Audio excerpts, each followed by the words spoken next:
Good morning friends आज हम बात करेंगे इंडिया चाइना रिलेशंस की। जैसा कि आप न्यूज़ चैनल्स में या न्यूज़पेपर्स में देख रहे होंगे कि दोनों देशों के बीच टेंशन काफ़ी बढ़ गया है और 4 5 या 6 7 दिन पहले लद्दाख की गुलावन घाटी में दोनों देशों की सेनाओं के बीच एक कॉन्फ्लिक्ट भी हुई है, छोटा सा संघर्ष भी हुआ है।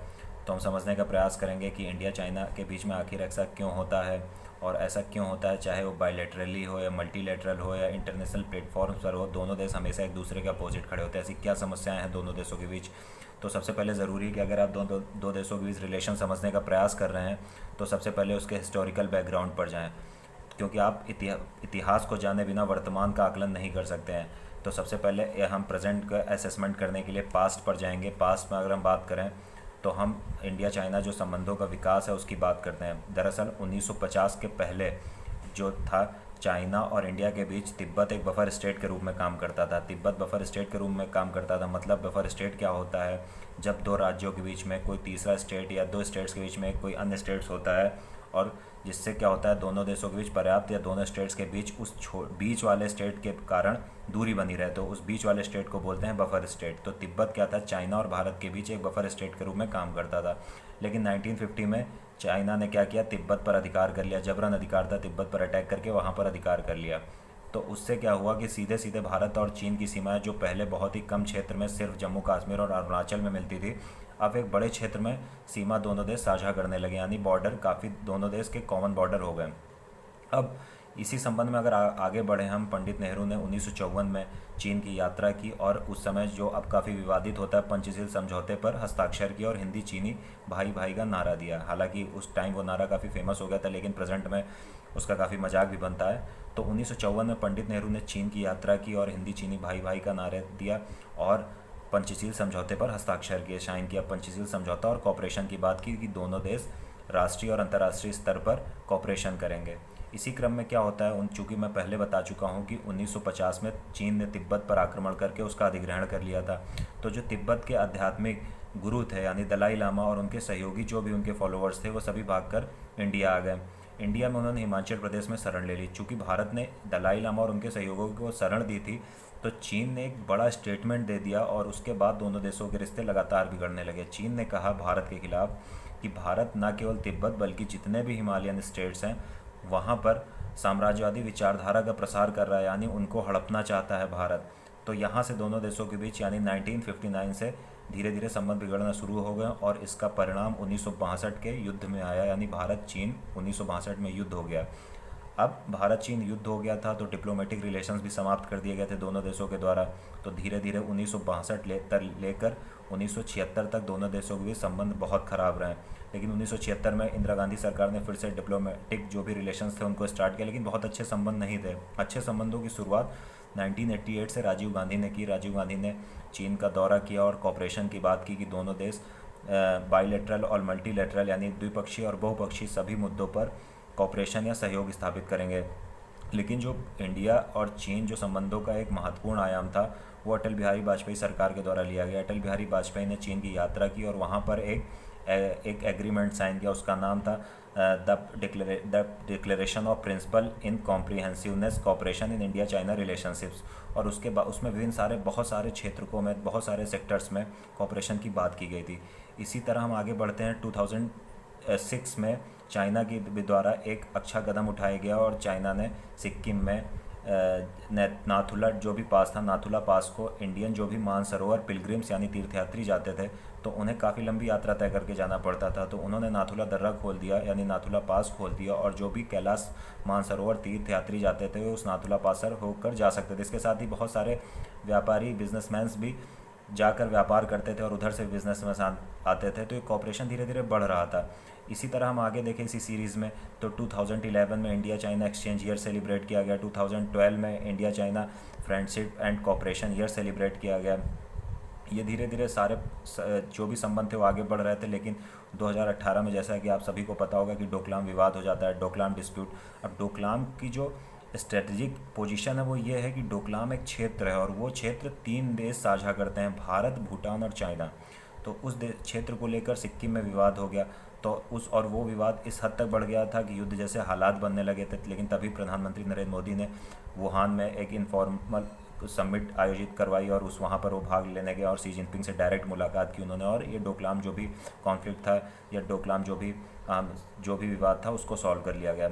इसी जो इनफॉर्मल समिट आयोजित हुई थी, इसी का अगला चरण हम देखते हैं कि चेन्नई में हुआ, और चेन्नई में शी जिनपिंग भारत आए और उन्होंने भारत के साथ जो भी 2018 में इनफॉर्मल समिट की एक शुरुआत की गई थी, उसका जो सेकंड एडिशन था वो चेन्नई में आयोजित हुआ और शी जिनपिंग भारत आए। और शी जिनपिंग ने क्या कहा, शी जिनपिंग ने जो भी 2018 के इनफॉर्मल समिट के जो भी ऑब्जेक्टिव्स इस्टेब्लिश किए गए थे कि जो भी हमारे उद्देश्य हैं, उन्हीं उद्देश्यों को चेन्नई समिट में भी कहा गया कि भारत और चीन बायलैटरली और इंटरनेशनली उन्हीं जो भी कोऑपरेटिव्स के सेक्टर्स हैं या क्षेत्रक हैं उनमें आगे बढ़ने का काम करेगा। यानी जो भी 2018 के समिट में जो भी मुद्दे थे उन्हीं मुद्दों पर फिर से काम किया जाएगा।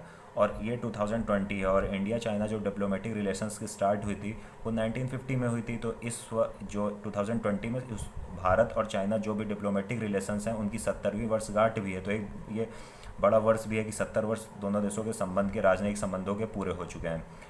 अब सिर्फ विवाद ही नहीं है, जैसा मीडिया आपको दिखाता है कि भारत और चाइना के बीच सिर्फ विवाद है और यहाँ पर सेना आमने सामने आ गई। भारत और चीन विभिन्न मुद्दों पर सहयोग भी स्थापित करते हैं, यानी बहुत वेरियस एरियाज ऑफ कॉपरेशंस भी हैं जो कि न्यूज़ चैनल्स या विभिन्न जो भी आपको इन्फॉर्मेशन मिलती है उसमें नहीं दिखाया जाता। जैसे स्टार्ट करते हैं हम पॉलिटिकल कॉपरेशन से। तो हम पॉलिटिकल कॉपरेशन की अगर बात करें तो आप देखेंगे कि भारत और चाइना जो भी हैं विभिन्न मुद्दों पर इनफॉर्मल समिट आयोजित कर रहे हैं। पहली समिट वुहान में हुई, दूसरी चेन्नई में हुई।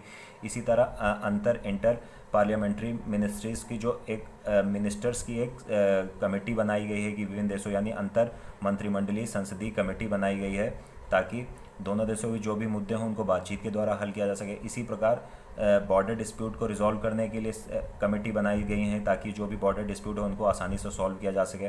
तो पॉलिटिकल जो रिलेशंस हैं वो भी काफ़ी धीरे धीरे बढ़ रहे हैं आगे की तरफ। अगर हम इकोनॉमिक रिलेशंस की बात करें तो हम देखते हैं कि 2001 या 2002 के करीब इंडिया चाइना जो ट्रेड था वो था $3 बिलियन का, जो प्रेजेंट में 2020 में लगभग अराउंड $100 बिलियन हो गया है। और इससे हम देखते हैं कि दोनों देशों की इकोनॉमिक रिलेशंस काफ़ी मजबूत हो रहा है। इसी तरह हम देखेंगे कि चाइना की 1000 या 1000 से अधिक कंपनीज ने इंडिया में इन्वेस्टमेंट कर रखा है और इंडिया की भी बहुत सारी कंपनियां चाइना में इन्वेस्टमेंट कर रही हैं।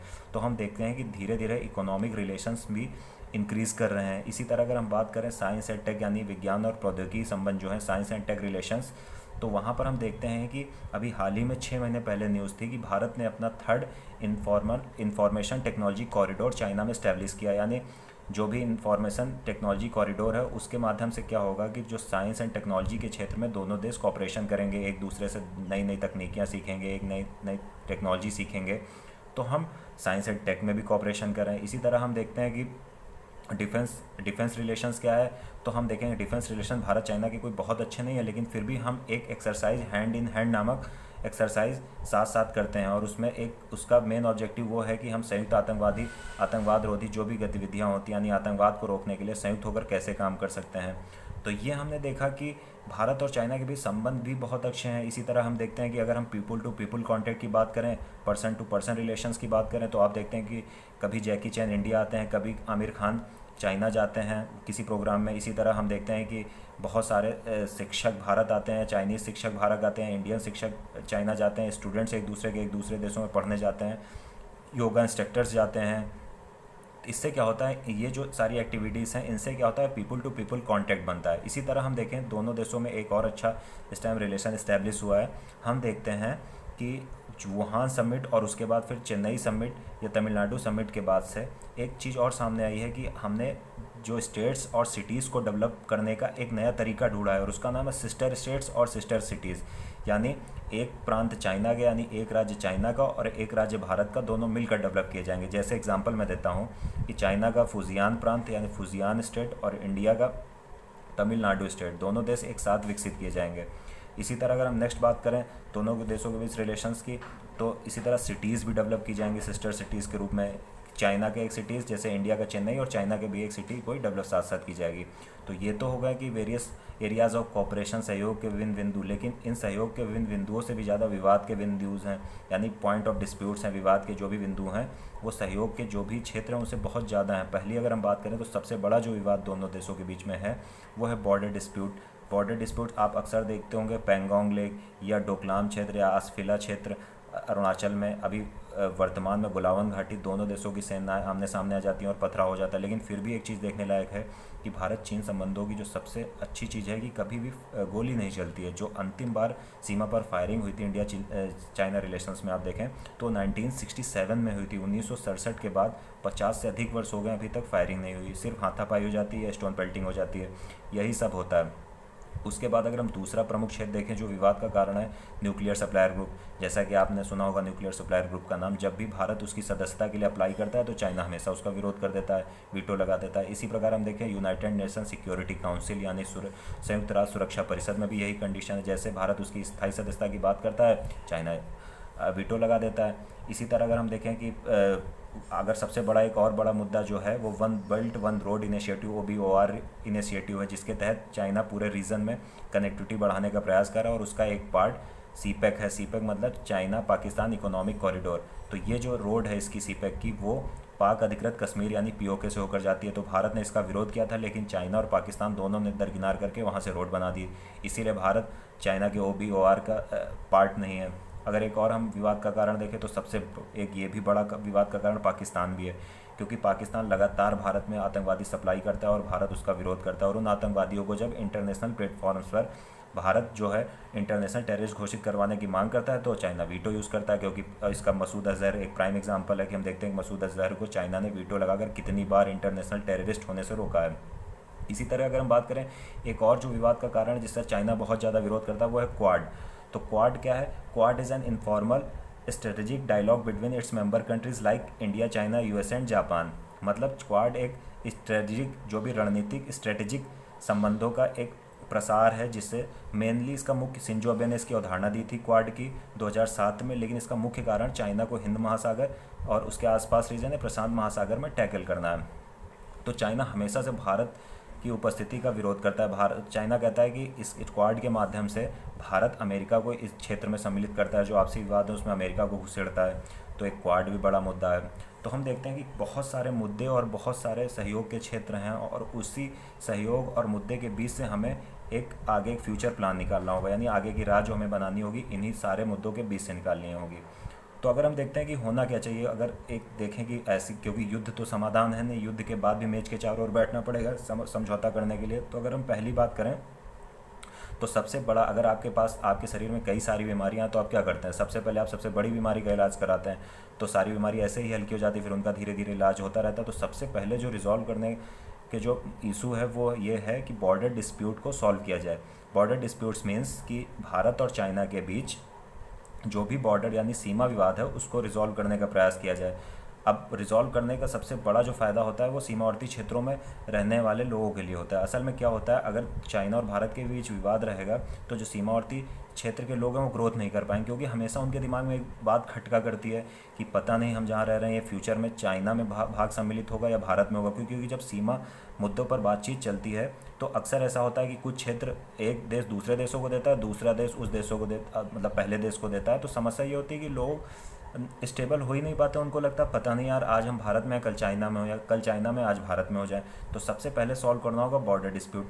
दूसरा जो एक अहम मुद्दा है, मैंने पहले बताया कि दोनों देशों के बीच इस दशक में व्यापार काफ़ी तेज़ी से बढ़ रहा है। तो लेकिन इस $100 बिलियन के व्यापार में भारत का हिस्सा मात्र 15 से 20% है। 75 to 80% उस व्यापार में लाभ चाइना उठा रहा है। तो ट्रेड डेफिसिट है भारत का। तो भारत को इस व्यापार घाटे को कम करने के लिए क्या करना होगा, भारत को सर्विस सेक्टर को आगे करना होगा। क्योंकि भारत का आपको पता है कि वर्ल्ड में सर्विस सेक्टर, भारत का काफ़ी नाम है सर्विस सेक्टर का, और सर्विस सेक्टर के माध्यम से भारत जो है वो ट्रेड डेफिसिट यानी व्यापार घाटे को कम करने का प्रयास कर सकता है। इसी तरह अगर हम देखें, अगर दोनों देश इंडिया चाइना कॉपरेशन इस्टेब्लिश करेंगे तो इसका सबसे बड़ा फ़ायदा इंटरनेशनल प्लेटफॉर्म्स पर होगा।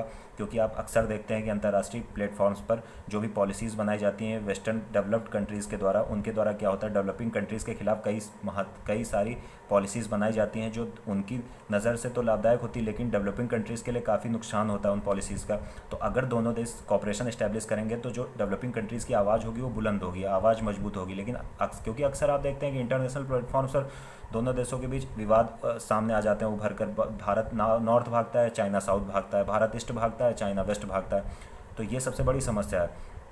इसी तरह अगर हम देखें कि हमने कुछ बाउंड्री डिस्प्यूट सॉल्व कर लिया, हमने ट्रेड डेफिसिट सॉल्व कर लिया, अगर हम कॉपरेशन इस्टेब्लिश करेंगे तो जो भी पॉलिसीज़ बनेंगी डेवलपिंग कंट्रीज़ के लिए, ना केवल इंडिया चाइना बल्कि जितने भी डेवलपिंग कंट्रीज़ हैं उन सबको फ़ायदा पहुँचाएंगी।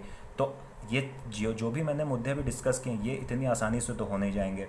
तो इन्हें सॉल्व करने के लिए क्या होगा, इन्हें सॉल्व करने के लिए टाइम चाहिए। तो टाइम बनाने के लिए सबसे पहले स्टैंड स्टिल एग्रीमेंट होना चाहिए कि जो वर्तमान स्थिति है दोनों देश उसी पर बने रहेंगे, यानी LAC जो अभी वर्तमान बाउंड्री है उसी के एक पर्याप्त दूरी बनाकर दोनों देश अपने आप को इस्टेब्लिश करेंगे, या स्टैंड स्टिल एग्रीमेंट या स्टैंड स्टिल पोजीशन या यथास्थिति बनाए रखेंगे। क्योंकि अगर दोनों देश जो वर्तमान में स्थिति उससे आगे बढ़ने का प्रयास करेंगे तो कॉन्फ्लिक्ट बढ़ेगा। तो ये हम देखते हैं कि ये चूँकि सीमा विवाद सॉल्व करना इतना कोई आसान काम या जल्दी होने वाला काम नहीं है, तो यथास्थिति बनाए रखना बहुत ज़रूरी है, इसी से विवाद से बचा जा सकता है। और एक और मुद्दा है कि चीन भारत से कह रहा है कि वो एक ताइवान को माने, यानी ताइवान को चाइना का पार्ट माने। तो चाइना सबसे बड़ी समस्या ये हो रही है कि ताइवान को अगर चाइना ये कह रहा है भारत से कि भारत इंटरनेशनल लेवल पर ये बोले कि ताइवान चाइना का पार्ट है, तो भारत पर भी यहाँ पर भारत को भी खेलना चाहिए, भारत को बोलना चाहिए ठीक हम ताइवान को बोल देंगे चाइना का पार्ट है, लेकिन आप भी जम्मू और अरुणाचल को बोलिए कि हमारा पार्ट है, जम्मू कश्मीर यानी लद्दाख एरिया, अक्साई चीन तो खैर उनका पार्ट है, लेकिन जम्मू कश्मीर जो भी क्षेत्र है जिसमें चाइना अक्सर पाकिस्तान की तरफ बोलता है उसको, और अरुणाचल को बोलिए कि हमारा भाग है। तो ये तो भविष्य में देखना होगा क्या करना होगा। असल में ये भी समस्या आ रही है कि कोविड-19 के द्वारा चाइना चारों तरफ से घिर गया, इंटरनेशनली प्रेशर बहुत ज़्यादा बढ़ गया, और उस प्रेशर को रिलीज़ करने के लिए चाइना काफ़ी एग्रेसिव पॉलिसी अपना रहा, चाहे वो वियतनाम के ख़िलाफ़ हो या ताइवान के ख़िलाफ़ हो या इंडिया के ख़िलाफ़ हो। और मुझे ऐसा लगता है गुलावन घाटी जो गुलावन वैली का मामला है वो उसी प्रेशर को रिलीज़ करने का एक प्रमुख हथियार बना लिया चाइना ने। तो ये हमने पूरा डिस्कस किया इंडिया चाइना मैटर। उम्मीद है आप लोगों को समझ में आई होगी। Thank you.